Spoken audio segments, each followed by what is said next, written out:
कारक बन के साधु संत महात्मा थे जो प्रतिदिन राम जी के पास में सत्संग करने के लिए आते थे और मालूम सत्संग करते थे और रास्ते में चर्चा करते थे कि राम जी कितनी सुंदर कथा सुनाते हैं, राम जी कितनी सुंदर कथा सुनाते हैं। लेकिन एक साधु बोला आपको मालूम नहीं है राम जी शादीशुदा हैं। अच्छा राम जी शादीशुदा हैं? हाँ गृहस्थ जीवन में है। तो एक साधु बोला भैया एक काम करते हैं अपन लोग भी शादी कर लेते हैं।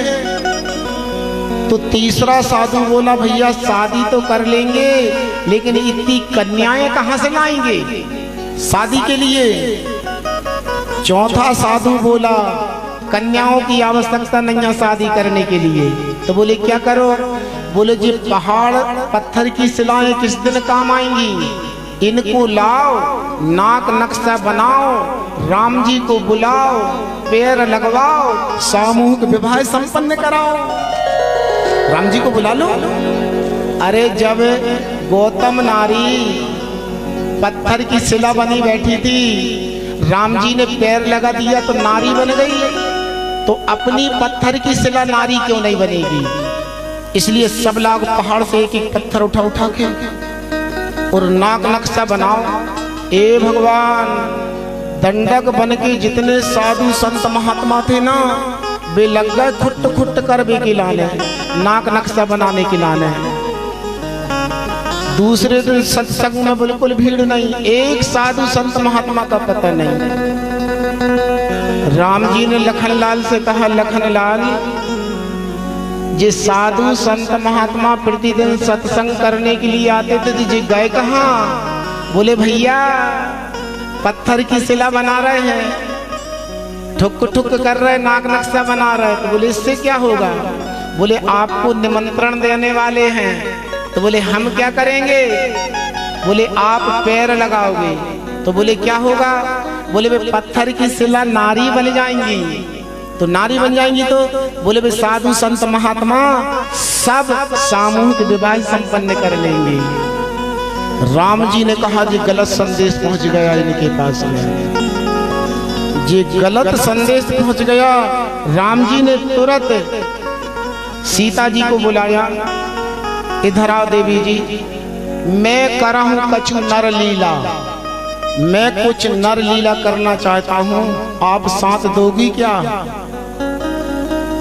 जानकी जी ने कहा नाथ आपकी आज्ञा सिरोधर, बोलो। तो भगवान ने कहा तुम पावक में करहु निवासा, तुम कुछ दिन के लिए थोड़ा अग्नि में वास कर जाओ, हमारी कुछ लीला करना चाहते हैं हम।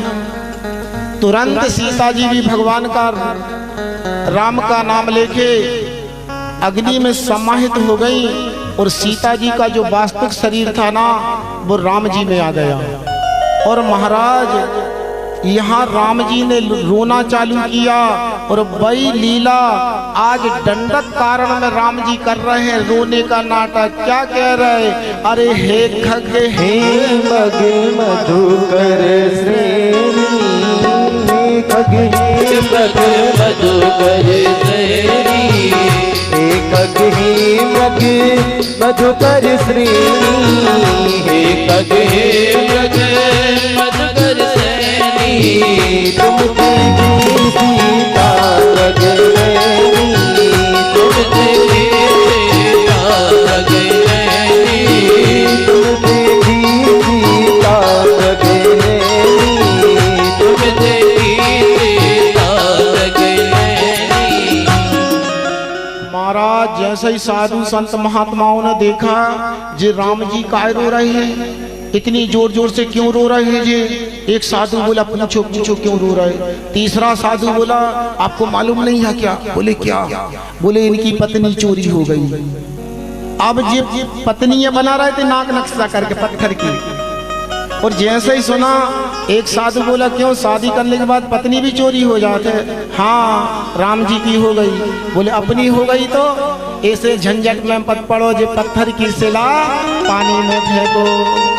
साधु संत महात्माओं ने सारी पत्थर की शिलाएं नदी में फेंक दी महाराज। राम जी ने कहा जो संदेश सही पहुंच गया। और यहाँ भगवान सदाशिव ने लीला कर दी, राम जी को प्रणाम कर दिया।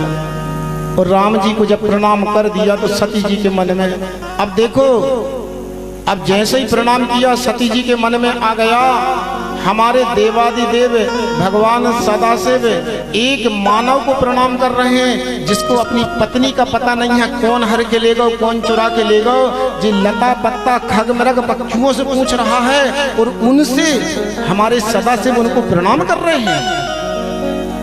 अरे भैया, सत्संग किया होता आज सती